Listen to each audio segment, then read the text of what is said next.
आपल्या ध्येयाचा जो आहे तो तुम्ही विसरू नका. हे ध्येय जे आहे ते फार महत्वाचं आहे. काहीतरी कल्याण करून जा असं ते म्हणतात. आणि नुसतं जे आहे ते तुम्ही ते म्हणतात की तुम्ही वाचू नका, भजन करू नका, पण त्याचा अनुभव घ्या असं म्हणतात. अनुभवावर त्यांचा जोर आहे. अनुभवाशिवाय जे आहे ते काहीही आपल्याला साध्य होत नाही. नाही तर मग नुसतं विद्वानच म्हणून राहू. आणि हा अनुभवामध्ये म्हणतात की अनुभव घ्या. अनुभव सुख ज्याचे तो जाणे, बोलता नाही अबोध नाही. हे अनुभव कसा आहे म्हणून शब्दात टाकता येणार नाही अशा प्रकारचं आहे. मुक्याची पूर्ण मुक्याने ओळखावी तशातला येते. या अनुभव तुमचा तुम्ही घ्यावा, आपल्याजवळ ठेवावा आणि आनंदामध्ये राहावं. तर म्हणून हे कसं करायचं? ही जी त्यांनी आपल्याला ध्येय सांगितलं की मनुष्य जन्माचं ध्येय काय आहे हे पहिले बोलले ते. त्याच्यानंतर त्यांनी सांगितलं की अनुभव घ्या, हे सांगितलं त्याचा अनुभव घ्या, परमानंदाचा अनुभव घ्या. हे कसं करायचं? तर म्हणे सर्वात मध्ये माझं काय येतं म्हणे माझं मन माझ्या मध्ये येतं. मनाला जे आहे ते कॉन्सन्ट्रेशन करायला हवं. म्हणे जबर हे मन स्थिर नाही झाले, सर्व साधने व्यर्थ गेले. जोपर्यंत मनाचं तुमचं कॉन्सन्ट्रेशन होणार नाही म्हणजे जे आहे जे साधना मनाकडे जे आहे तुम्ही लक्ष द्या. मग एखाद्याने असे त्यांना विचारलं असेल की योग करू का, योगाने मन जे आहे माझं कॉन्सन्ट्रेशन होईल. तर ते म्हणतात की योग जे आहे योग साधून काय झाले, योगाने सुद्धा काही झालं नाही. म्हणतात कर्म करतो मी, निष्काम कर्म करतो. त्यामुळे कर्म योगाने उडविले. म्हणजे योग साधून काय झाले, कर्मयोगाने उडविले. सावटपणे ज्ञान हाती आले. बरं तर ज्ञान घेतो मी हातामध्ये, विद्वान होतो. तर ते म्हणतात की ज्ञान जर आलं हातामध्ये तर अहंतेखाली उडविले. तर त्याच्यामुळे अहंकार आपल्याला होऊन जाईल. पण साधना करताना त्यांची शिकवण अशी आहे की सर्व लक्षात ठेवायला हवं. माझा प्रश्न हा येतो की आजचा जो विषय आहे निर्गुण आणि सगुण भक्ती, त्यातले भक्तीवर येतात. मग शेवटी म्हणतात ते की भक्ती ही जी आहे त्यांनी जे आहे ते बरंच प्राधान्य दिलं आहे की भक्तीचा मार्ग नाही त्यावर अनुभव कैसा दे. जोपर्यंत भक्ती तुम्हाला साध्य होणार नाही तोपर्यंत तुम्हाला अनुभव येणार नाही. आणि चांगले ते रूप, ते उदाहरण देतात पुढे की भक्ती जी आहे ते चांगले ते रूप वैश्य पाहि सुवासिना की होई काय म्हणत नाही. म्हणजे वैश्य जे आहे, वैश्य जर तुम्ही गेला तर त्या ठिकाणी तुम्हाला मिळणार नाही. तर म्हणजे जे आहे तसंच हे आहे की चांगलं म्हणून तुम्ही एखाद्याच्या मागे जाल, चांगलं म्हणून तुम्हाला नाही मिळणार. त्या ठिकाणी शुद्ध भक्ती स्थिती हवी. ज्ञान ते जळो नवलाही निवरा संग सुभर. तर असं म्हणतात की ज्ञानही नको, आणखी कर्मही नको, योगही नको.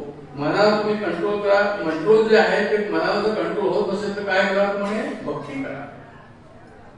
म्हणून त्यांनी सांगितलं की अनुभव सुख आहे जो घेणार, अनुभव सुख आहे जो घेणार, नाही तो कधी बोलणार. उंजुनी मन उन्मन होणार, कशाला पुसेल पुसणार. ही शेवटची अवस्था आहे की भक्तीचा मार्ग जर आपण पकडला तर काय होईल म्हणजे पूर्ण निवाले अंतर नरहरी साचार. म्हणे महिपती पदिलीन होऊन बोलता नाही अबोलणे. अशा प्रकारे त्यांनी आम्हाला जे आहे ती भक्तीचा मार्ग या ठिकाणी सुचवला आहे असं मला म्हणायचं आहे.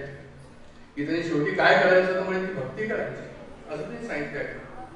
मग आता प्रश्न हा उत्पन्न होतो, हरिभक्तीचा मार्ग त्यांनी आम्हाला दाखवलाय. भक्ती म्हणजे काय? भक्ती म्हणजे आता आम्ही सर्वांना माहिती की आम्ही ज्या देव पूजा करतो, आम्ही जे आहे ते नामस्मरण करतो, आम्ही जे आहे ते करतो, ज्या आपण तीर्थयात्रा सर्व काही करतो. म्हणजे ही भक्ती का? तर म्हणे हो ही भक्ती आहे. सुरुवातीला अशा प्रकारची भक्ती आपल्याला करावीच लागेल. पण खरी भक्ती कोणती? तर म्हणे खरी भक्ती जी आहे ती जो विभक्त नाही तो भक्त असं समर्थ म्हणतात.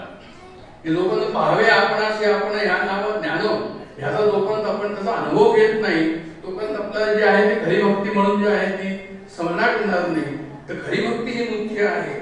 ते म्हणतात की जो विभक्त बनावे. आता तुम्ही म्हणाल की आम्ही सर्वच भक्त आहोत जी, तर समर्थ असं म्हणतात की विभक्त म्हणावे आणि विभक्तची राहावे. हे काय बरे? अशा प्रकारचं जे आहे त्या ठिकाणी जे असं आपला हे नको बोलताना आम्ही काही बोलतोय आणि आचरण काही करतोय. कारण महाराजांनी सांगितलं की अनुभव घ्यायचा, अनुभवाशिवाय तुम्हाला गत्यंतर नाही आहे. म्हणून मग पुढे म्हणतात की बरं खरा भक्त तुम्ही असं म्हणता की बाबा खरा भक्त ठीक आहे, मग खरा भक्त कसं म्हणायचं? तर म्हणे जा सद्गुरू लागली शरण. तुम्ही सद्गुरूला शरण जा, जा सद्गुरू लागली शरण, धरी दृढ चरण जन्म हे मरण चुकल मान. तर तुम्ही सद्गुरूला शरण जा, नाथांना तुम्ही शरण जा, कर उचित योग्य कार्य करा, योग्य साधना करा, योग्य भक्ती करा. कर उचित पाहे प्रचिती, मग त्याची प्रचिती तुम्हाला येईल. कर उचित पाहे प्रचिती येईल तुझ्या अनुभव. अज्ञान भ्रांती हे जळलं, तुमचं अज्ञान जाईल, दिशा उजळलं, तुम्हाला रस्ता सापडेल. प्रगट पाजळलं तर ज्ञानाचा दिवा.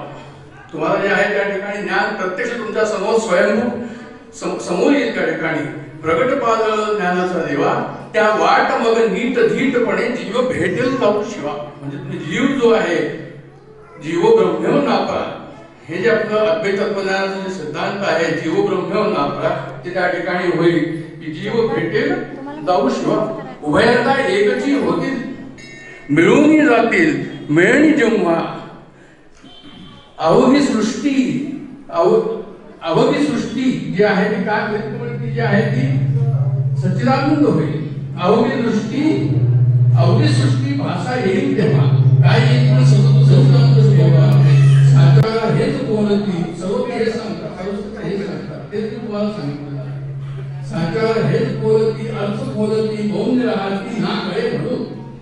मग काय करायचं? पण घटकेचा नाही भरवसा, सुरीना हा असा पुन्हा येईल. आज जे आहे तुम्ही भक्ती करा आणि भक्ती मार्गाने पुढे जा, असं त्यांनी या ठिकाणी जे आहे त्याला अर्थ खोलून सांगितलेलं आहे. कळत नाही म्हणून काय करायचं? म्हणजे सद्गुरूला शरण जायचं. आता सद्गुरूला शरण गेल्यावर जे आहे ते भक्त जे आहे काय म्हणतो? भक्ती करायची. आता ते म्हणतात की मग तुम्ही सद्गुरूकडे जा. आवाज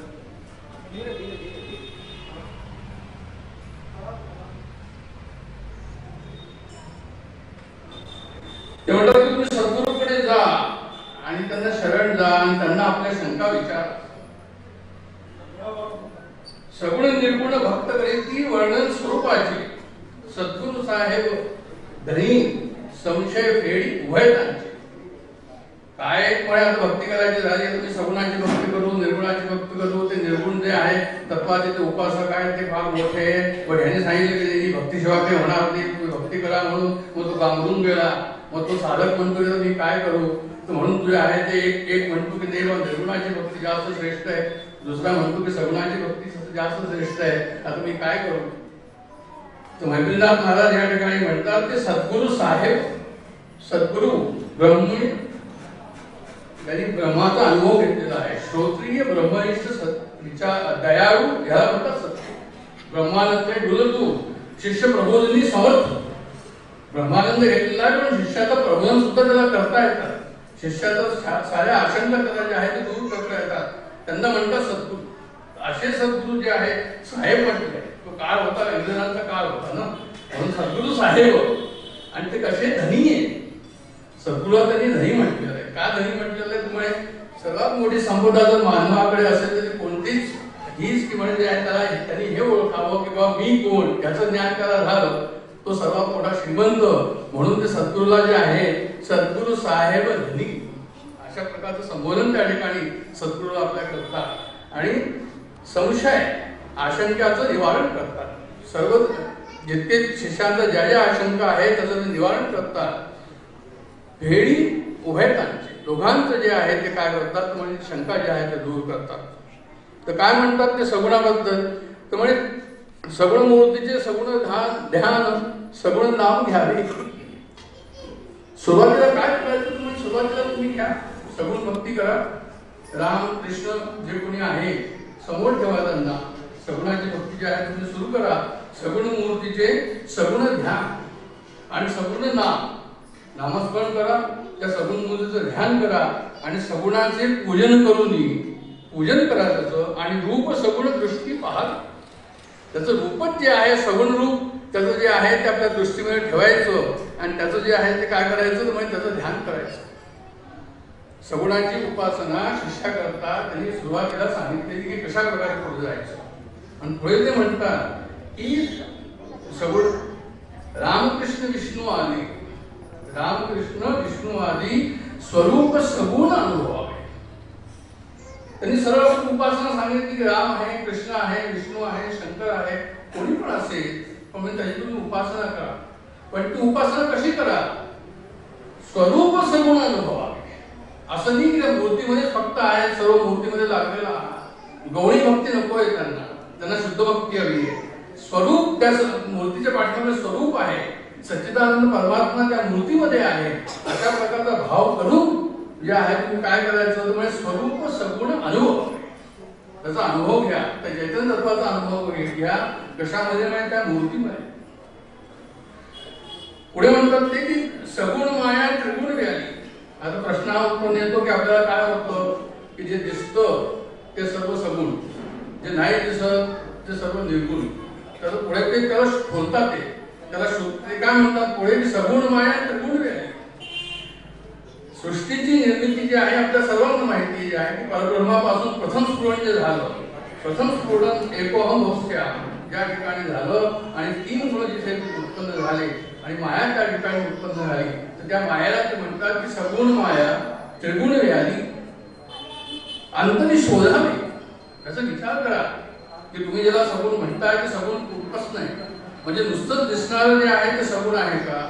जे दिसत नाही ते निर्गुण आहे का? एखादा वृक्ष आहे, वृक्षाला तुम्ही पाहता पण त्याचं जर जळ खाली असेल जमिनीमध्ये तर काय तुम्ही असेल त्या जळाला विसरायला करतो.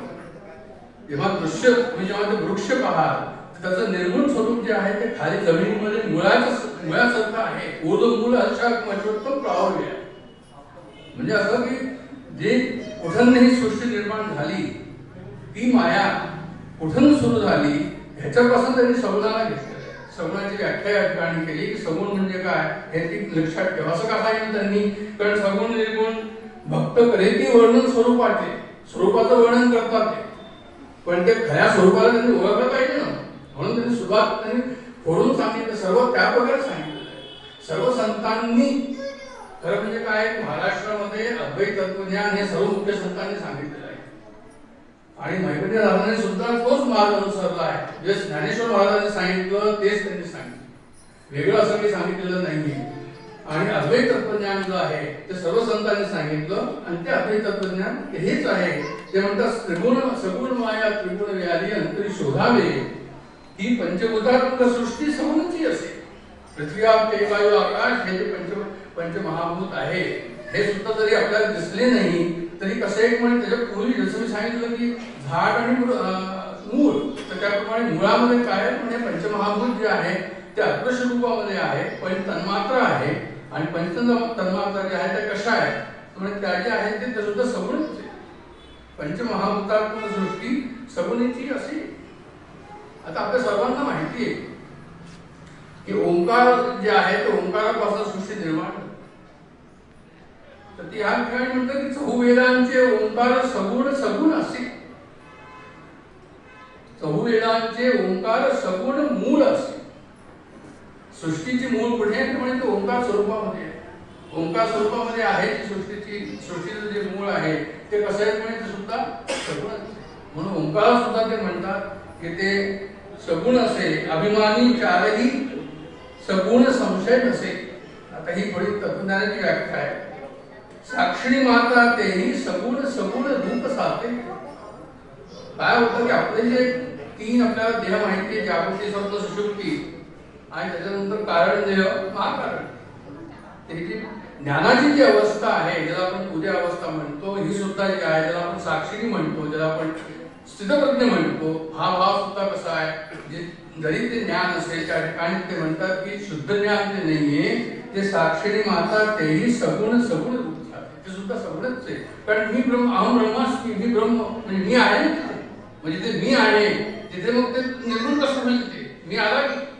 म्हणून ते म्हणतात की साक्षिणी माता तेही सगुण सगुण रूप साधते. आणि पुढे त्यांनी शून्याबद्दलची व्याख्या दिलेली आहे. बौद्ध धर्मामध्ये जे आहे ते शून्य हे शून्यापर्यंतच ते गेले. बौद्ध धर्म शून्याच्या पुढे आत्म्याचा त्यांनी नकार दिला की नाही आत्म्याचं जे आहे ते अस्तित्व नाही असं म्हटलं बौद्ध धर्माने. पण आपल्या सनातन धर्माने शून्याला जे आहे ते काय म्हणते की तुम्ही शून्य शून्य म्हणता, शून्य पाहणारा कोणी आहे की नाही, पण हा शून्य सुद्धा पाहणारा कोणी आहे की. महाराज तेच म्हणतात या ठिकाणी की निर्गुण जेव्हा शून्यची सारे निराकार होय. जेव्हा तुम्हाला काही दिसत नाही, तुम्ही मागे जाता, अंतरी शोधता, आतमध्ये जेव्हा जाता, तेव्हा काय होतं, पण एक वेळ अशी येते की तिथे काहीच राहत नाही. वृत्तीशून्य योगेश्वर याचा पाहावा विचार, दासपणे वारंवार किती सांगू, आता काहीच विचार नाही, काहीच तिथे नाहीये, तर त्यांनी म्हटलंय शून्य. तर त्यावेळेस महाराज असं म्हणतात की निर्गुण जेव्हा शून्यची सारे निराकार होतो, निर्विकार होतो, स्वयंभू सगळे आभास हा देतो. त्यांनी त्या शून्याला आभास म्हटलेलं आहे. आभास म्हणजे काय, समजा एखादं स्फटिक आहे, स्फटिकाजवळ जे आहे, स्फटिकाचा काही रंग आहे, त्याला रंग नाही, पण स्फटिकाजवळ जर आम्ही एखादं गुलाबाचं फूल ठेवलं तर स्फटिकाला सुद्धा जे आहे तर त्याचा रंग त्याचा येऊन जातो स्फटिकावर. तर त्याचप्रमाणे जे आहे त्याला म्हणतो आभास. म्हणजे त्या फुलाचा रंग स्फटिकामध्ये आला त्याला आम्ही आभास म्हणतो. तर त्या आभासाला ते म्हणतात की निर्विकार बुध स्वयंभू सगळे आभास हा देतो. हा आभासच आहे. शून्य शून्य म्हणून तुम्ही त्याला म्हणता, मला शून्याच्या पलीकडे जायचंय, कारण का की तिथे आभास आहे. चारी वेद ज्यापासून झाले नाम त्याची नव्हते. आता परब्रह्माला काय नाव द्या, आता ब्रह्म म्हणजे बृहत म्हणून तरी ब्रह्म म्हटलं, मग त्याला काय नाव द्यायचं आपण. मग चारी वेद ज्यापासून झाले नाम त्याची नव्हते. मग ब्रह्मा विष्णू महेश कुठे होते, म्हणजे ब्रह्मा विष्णू महेश आणि कोण सगुण पुसते, ते ब्रह्मा विष्णू महेश कुठे होते ते म्हणे, त्याला आम्ही सगुण उपासना आम्ही जे करतो ते सुद्धा त्यावेळेस त्या ठिकाणी ब्रह्माच्या ठिकाणी नव्हते. अव्यक्त आरोप आकार नव्हता जगी. ब्रह्म कसं आहे म्हणजे अव्यक्त आहे. आणि हे जे आता चाललेलं जे वर्णन सृष्टीच्या निर्मितीपूर्वी, ओंकाराच्या निर्मितीपूर्वी हे जे वर्णन चाललेलं आहे हे सुद्धा अव्यक्त आहे. आणि आरोप आकार नव्हता जगी. हे जी सृष्टी आली, सृष्टीला जो आकार मिळाला, ही सृष्टी आहे का, तर म्हणजे त्या परब्रह्मावर मायेचा आरोप टाकलेला आहे. सृष्टीचा आरोप परब्रह्मावर टाकलेला आहे. विभक्तवाद ज्याला आपण म्हणतो तत्वज्ञानामध्ये, तो या ठिकाणी दाखवला आहे की अव्यक्त आरोप आकार नव्हता जगी. आणि मग त्याला हातपाय होते का, तर म्हणजे त्याला हातपाय मुख जेव्हा होती कधी, परब्रह्माला पूर्ण हातपाय कोण झालं, तर मग विरोधी पाच जातील एकमेकांमध्ये. चारी पाच पंचमहाभूत जे आहे ते एकमेकांमध्ये जाऊन मिळाले आणि मिळून जे आहे ते काय झालं, तिचं काहीच नव्हतं. पंचमहाभूत जे आहे ते मिळाले आणि माया जी आहे ती कशी आहे, म्हणजे परब्रह्माच्या अस्तित्वावर माया अवलंबून आहे. त्या मायाला आरोप केला आहे, ब्रह्मावर मायेचा आरोप केलेला आहे. म्हणून ते म्हणतात साक्षीला भक्षील, साक्षीला भक्षील त्याला भजन पूजन करायचे. काय साक्षी अवस्था जी आहे ही, जसं मी सांगितलं की जागृती, स्वप्न, सुषुप्ती आणि नंतर तुझ्यामध्ये ज्ञानाची अवस्था मनात आणि केलं उन्मन झालं म्हणजे त्या ठिकाणी साक्षीभाव सुद्धा नसतो. आणि हा जो साक्षीभाव नसतो त्या ठिकाणी, तर ते म्हणतात की साक्षीला भक्षील, म्हणजे अहम ब्रह्मास्मी हा भाव सुद्धा त्या ठिकाणी गेला की मी ब्रह्म आहे. आणि तो भाव गेल्यामुळे काय झालं, तर म्हणजे त्या ठिकाणी काहीच आहे. मग तिथे भजन पूजन कसं करणार, भजन पूजन करायचे. त्या ठिकाणी भजन पूजन थोडा आता या ठिकाणी पुढे ते अद्वैत दर्शनाचा जो सिद्धांत आहे, ब्रह्मसत्यम जगन मिथ्या जीव ब्रह्मेव नासला, ह्याचं या ठिकाणी जे आहे तो न ठेवता ते ज्ञानेश्वर महाराजांचा चिद्विलासवाद मांडतात. पुढच्या स्थानामध्ये ते ज्ञानेश्वर महाराजांचा चिद्विलासवाद मांडतात. ते म्हणतात सगुण मिथ्या होईल कैसे कसा आहे बोलस. ब्रह्मसत्यम जगत मिथ्या म्हटल्यानंतर मग आता ठीक आहे, जगत हे नाहीच आहे, ही माया आहे, हे खोटं आहे, याच्याकडे पाहू नका आहे, अनात्म तत्व आहे, याच्यामध्ये आसक्ती नका ठेवू वगैरे आपण सर्व म्हणतो. तर हे इथे विचारतात, ते महाराज विचारतात. त्यांनी चिद्विलासवादाचा अर्थ हा आहे की चैतन्य सर्वदूर आहे, जे काही दिसतंय ते सर्व चैतन्य आहे. मग सगुण असेल, निर्गुण असेल, काही पण असेल, ते सर्व चैतन्य असेल. तर म्हणून ते म्हणतात त्या ठिकाणी की सगुण मिथ्या होईल कैसे कसा रे बोलस.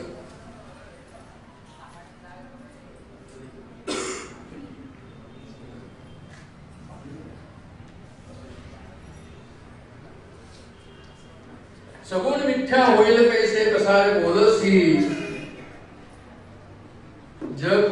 जे आहे ही माया आहे, हे मिथ्या आहे असं तुम्ही कसं म्हणता, असा प्रश्न विचारतो. जसं मी सांगितलं की महाराजांचा चिद्विलासवाद जे आहे ते या ठिकाणी मांडलेला आहे.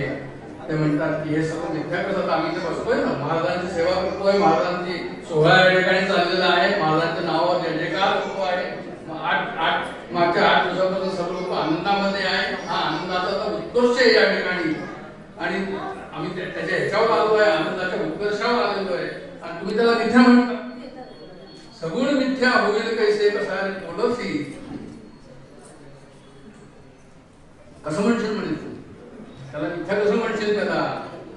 आणि असं जर तुला वाटतं की हे सगुण मिथ्या आहे, मग ते पुढे म्हणतात की निर्गुणाचे सुख टाकून काबा सगुण झाला अशी. एवढंच जर तू म्हणतो की सगुण मिथ्या तर झालं कशाला, असं म्हणतात ना लोक, त्रासून म्हणतात की देवाने मला का जन्म दिला माहित नाही, एवढं दुःख जायचं जन्मच नसता दिलं तर झालं असतं. एवढं सर्व संसार जे आहे ते दुःखदायी म्हणताय आणि संसार सुखदायी म्हणून म्हणताय की काहीतरी जे आहे त्या ठिकाणी आम्हाला सुख मिळालं पाहिजे असं म्हणतात आणि संसार जे मिथ्या असं म्हणतात. तर ते म्हणतात की मग असं जर तू म्हणतोय की सगुण मिथ्या होईल कैसे कसा बोलसी, निर्गुणाचे सुख टाकून काबा सगुण झाला, काय विरोध तू त्यावेळेस कसा होता.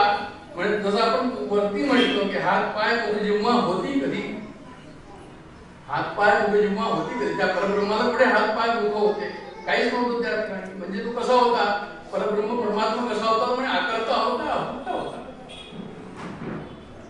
निष्कर्मी होतासी तरी का जन्म आलासी, असं विचारतात महाराज. परखड भाषेमध्ये देवाला प्रश्न विचारतात ते, किंवा तू का मग निर्गुण सोडून सगुणामध्ये का आला, तुला जर एवढं सगुण मिथ्या म्हणायचं आहे तर, आणि जर तू काहीच करणारा नव्हता, काहीच भोगणारा नव्हता, तर मग तू जे आहे निष्कर्मी होतासी तरी का जन्म आलासी. शब्द विषय हा सगुण, कोणती म्हणजे शब्द स्पर्श स्वरूप गंधे सर्व जे आहे ते कसे, या तन्मात्रा म्हणे ह्या सर्व जे आहे ते सगुण आहे. शब्द विषय हा सगुण. आता मी जे बोलतो आहे सर्व सगुणामध्ये राहून तुम्ही ऐकता आहात, मी बोलतो आहात, त्याचा आपण आनंद घेतो आहोत. शब्द विषय हा सगुण. मग निशब्द शब्द कुठून बोलतसे, जर आम्ही शब्दच नसते तर मग तुझा हा आनंद आम्हाला कसा प्राप्त झाला. निशब्द शब्द कुठून बोलतसे, त्या सगुणाने निर्गुण वाढविले, त्या सगुणाचं जे आहे ते सगुणामुळे तुझं निर्गुणाचं प्रताप, निर्गुणाचं वैभव एवढं सर्व जे आहे ते आम्हाला या ठिकाणी कळलं. त्या सगुणाने निर्गुण वाढविले, मायेने पुरुषा लागे रूपा आणले. माया माया आपण म्हणतो, मिथ्या म्हणतो, काही पण म्हणतो, पण त्या मायेनेच मला परब्रह्म काय आहे ते सांगितलंय, हे आम्हाला सांगितलं. मायेने पुरुषा रूपा लागे आणले, दीपकाचे तेज छायेत सामावले. आता पहा हे फार महत्वाचं या ठिकाणी.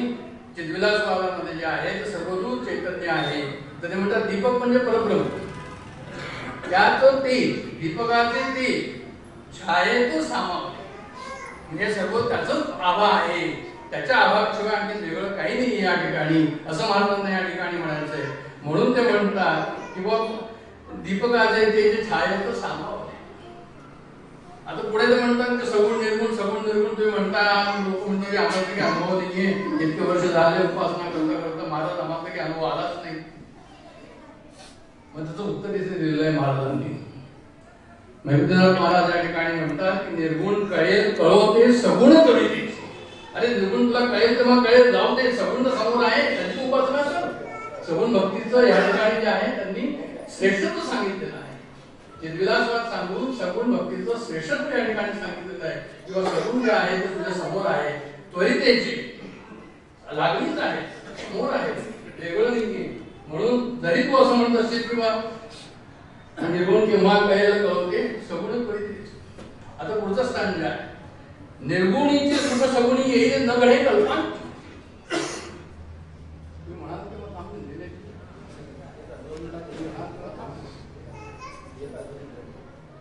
निर्गुणीचे सुख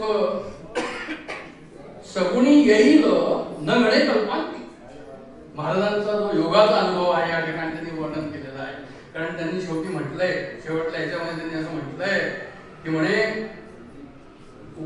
त्यांनी असं म्हटलंय या ठिकाणी की स्थूल सूक्ष्म कारण चौथे महाकारण. हे सर्व जग कसं आहे म्हणजे स्थूल सूक्ष्म कारण आणि महाकारण आहे. याहून परते स्वरूप भरले बिंदू घडविला. त्याच्या पलीकडे काय तर फक्त स्वरूप आहे, आणखी काही नाहीये. आणि नादबिंदू अनुसंधान त्यांनी जो योगामध्ये हे असतं त्याचं जे आहे ते त्याला ते परा संगीत असं म्हणतात. ते नादबिंदू अनुसंधानाचं त्यांचं जे आहे ते योग असला पाहिजे. त्या योगामध्ये त्यांना जे आहे ते नादबिंदू कलातीतम सद्गुरूला म्हणतात. चैतन्य शाश्वतम शांतम व्योमातीतम निरंजनम नादबिंदू कलातीतम तस्मै श्री गुरुवे नमः. अशा श्री गुरु महाराज होते, असे होते मैत्रनाथ महाराज होते. ते नादबिंदूचं त्यांनी जे आहे ते या ठिकाणी वर्णन केलेलं आहे. तर त्यांचं काय म्हणणं या ठिकाणी की निर्गुणीचे सुख सगुणी येईल न गणे कल्पना. त्यांच्या योगाभ्यासामध्ये त्यांना जे आहे ते जो अनुभव आला त्या ठिकाणी निर्गुणाचा जो अनुभव आला, ब्रह्म साक्षात्काराचा जो अनुभव आला तो म्हणे तो सगुणामध्ये नाही गेला. उपनिषदामध्ये सुद्धा लिहिलेला आहे की निर्गुणाचा अनुभव जो आहे तो किती आहे म्हणजे काही हजार पटीने जो सगुणाचा आम्हाला अनुभव आहे त्यापेक्षा आहे. जाऊन पहा म्हणजे अनुभव घ्या म्हणजे काय. म्हणून ते म्हणतात की निर्गुणीचे सुख सगुणी येईल न गळे कल्पांती जन्म मरण कर्माचे मागे कर्म भोगितात. आता काय या ठिकाणी म्हणजे आम्ही आपल्या याच्यामध्ये त्याला न ओळखून न समजून या ठिकाणी जे आहे ते त्याला आम्ही पुढे त्याच्या पाठीमध्ये जात नाही, त्याचा आनंद आपल्याला घेत नाही. शब्द निघाला गगनी गेला निशब्द होती आणि देवासाठी देऊळ चढणे कोण तरी खांती. काय होतं की तेवढा आम्हाला तो अनुभव घेण्याकरता पुढे जाण्याकरता तेवढी आमची हिंमत होत नाही, पुढे जाऊ शकत नाही. आणि मग आणखीन पुढे असं म्हणतात एक दोन लाईनी आणखीन घेऊन थांबतो या ठिकाणी की कोठे आहे तुझे निर्गुण माझं दाखवून दे. पुढे गेलो निष्ठांकडे माझं सोडलंय. कोठे आहे तुझे निर्गुण माझं दाखवून दे. तू दाखव तुझं निर्गुण स्वरूप म्हणतोय, ब्रह्म म्हणतोय, पुढे ब्रह्म दे. सगुण आता दाख देतो तुझं खरे करून घे. सगुण तो दाखवतो, हे समोर आहे, महाराज आपल्या समोर आहे, सर्व काही आपल्या समोर आहे. ते तुला आता दाखवतोच ते, तू पहा ते खरं करून घे ते आहे की नाही. सगुण आता तुझं दाखवतो खरे करून घेई. आणि पुढे ते म्हणतात की दृष्टी देगणे पहारे अनुभव शोधून घ्या ते. अंतर्दृष्टी करा. जो अनुभव तुम्हाला जे आहे जे वसे ब्रह्मांडी ते ते पिंडी असे पाय. जे जे ब्रह्मांडामध्ये तत्व आहे ते सर्व पिंडामध्ये आहे. अशा प्रकारचं जे आहे ते या ठिकाणी म्हणतात. आणि शेवटलं त्यांनी असं म्हटलं या ठिकाणी नाथ नरहरी म्हणे नव्हे ते सगुण निर्गुण. सगुण निर्गुणाचा हा भेद जो आहे तो काढून टाक डोक्यात. नाथ नरहरी म्हणे नव्हे ते सगुण निर्गुण. स्थूल सूक्ष्म कारण चौथे महाकारण. हे सर्व ब्रह्मांड आणि पिंड हे सर्व एकाचे जसे वेगवेगळे लेवल असतात. स्थूल सूक्ष्म कारण महाकारण जसे वेगवेगळे लेवल असतात. एक वृक्ष असतो त्याचं जड आतमध्ये असतो, भूमीमध्ये असतो, त्याला आम्ही ते वेगळं नाही म्हणत. तर तसंच ते जड हे वृक्ष हे सर्व काही ते एकच आहे. तर त्याचप्रमाणे ब्रह्मांडाचं स्थूल सूक्ष्म कारण महाकारण, पिंडाचं स्थूल सूक्ष्म कारण महाकारण हे सर्व काय ते म्हणजे सर्व एकच आहे. यावनी परते स्वरूप भरले बिंदू घडविला.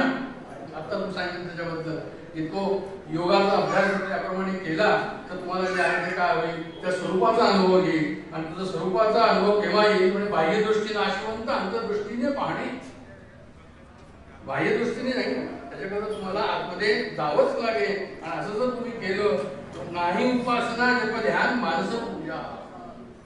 काय होतं की त्या लेवलला पोहोचल्यानंतर मग उपासना ध्यान मानस पूजा व्रत करा तीर्थयात्रा करा काही राहत नाही. कारण की आता परब्रह्म झालेला आहे. नाही उपासना जप ध्यान मानस पूजा आपणची अवघा देव आणि भक्त नाही तुझा. देव आणि भक्त त्या ठिकाणी वेगवेगळा राहत नाही. जसं म्हटलं की विभक्त नव्हे तो भक्त. तर आपणची अवघा देव भक्त नाही तुझा. महिपती वंदितो सद्गुरूच्या नाम बुद्धा. महाराज आपल्या चरणावर मस्तक ठेवतो, सुखात बोलतो, सुखामध्ये कीर्तनी झुलतो.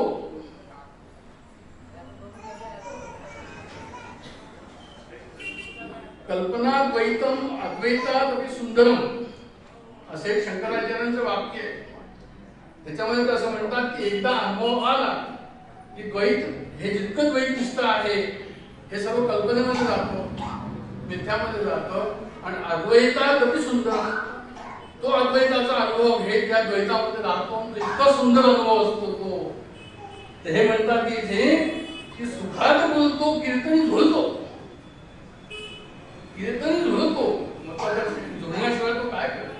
सुखच आहे, आत सुख आहे, बाहेर सुख आहे, आनंदाचे डोळे, आनंद तरंग, आनंदाचे आनंद अंग आनंदाचे. सुखात झुलतो कीर्तनी झुलतो दोघे तुम्ही सारखे. हे जे आहे अशा प्रकारे त्यांनी या ठिकाणी आम्हाला दोन्ही एक सांगितलं, अद्वैत तत्वज्ञान या ठिकाणी सांगितलं आणि सगुण काय निर्गुण काय याच्याबद्दल जे आहे त्यांनी विवेचन या ठिकाणी केलेलं आहे. माझी अशी इच्छा आहे की एकदा त्यांना नमन करूया. कीर्ती प्रताप यश गुणे या ब्रह्मस्वरूप